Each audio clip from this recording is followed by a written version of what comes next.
আলী হাসান লিখেছেন, আমি যে দোকানে চাকরি করি সে দোকানে মালিক মাঝে মধ্যে দোকানে থাকেন না, তখন দোকান বন্ধ করতেও নিষেধ করে যান। আমার তখন দোকানে নামাজ পড়া লাগে, এখন কি ওই জায়গায় চাকরি করা আমার জন্য জায়েজ হবে? ভাই আলী হাসান, দোকানে যদি নামাজ পড়তেই হয় তার দোকানে একাধিক ব্যক্তি থাকলে তাদেরকে নিয়ে জামাতে নামাজ পড়বেন, এবং মাঝে মধ্যে এরকম হলেও প্রায় সময় আপনি যেন জামাতে সামিল হতে পারেন মালিকের সাথে, সেটি নিয়ে আপনি আলোচনা করবেন, বোঝাপড়া করার চেষ্টা করবেন। আর যদি আপনার সাথে আর কেউ না থাকে বা কেউ আপনাকে তিনি জামাতে নামাজ পড়ার কোনো সুযোগ না দেন, তাহলে সেক্ষেত্রে অবশ্যই আপনি বিকল্প কোনো চাকরি খোঁজার চেষ্টা করবেন এবং আল্লাহ তাআলার উপরে আস্থা রাখবেন, ভরসা রাখবেন। আল্লাহ তাআলা আপনার রিজিকের ব্যবস্থা ইনশাআল্লাহ অবশ্যই করবেন। সেভাবে সিরিয়াসনেসের সাথে আপনি চেষ্টা করবেন এবং বিকল্প নিয়ে ভাববেন।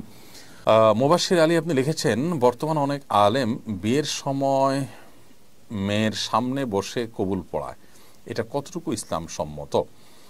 দেখুন, বিয়ের সময় মেয়ের সামনে বিয়ের আগদ হতে পারে যদি মেয়ে পর্দা পুশিদার মধ্যে থাকে, কোনো অসুবিধা নেই। পর্দা পুশিদার মধ্যে থেকে যদি আগদ হয় তাহলে সে আগদ অনুষ্ঠান জায়েজ আছে।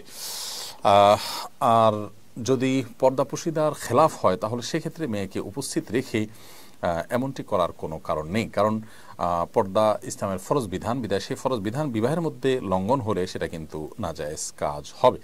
বিধায় এই বিষয়টি খেয়াল রাখতে হবে যে মেয়ের উপস্থিতি যদি আগদ হয়ে থাকে সেখানে পর্দা ঠিকমতো হচ্ছে কি হচ্ছে না।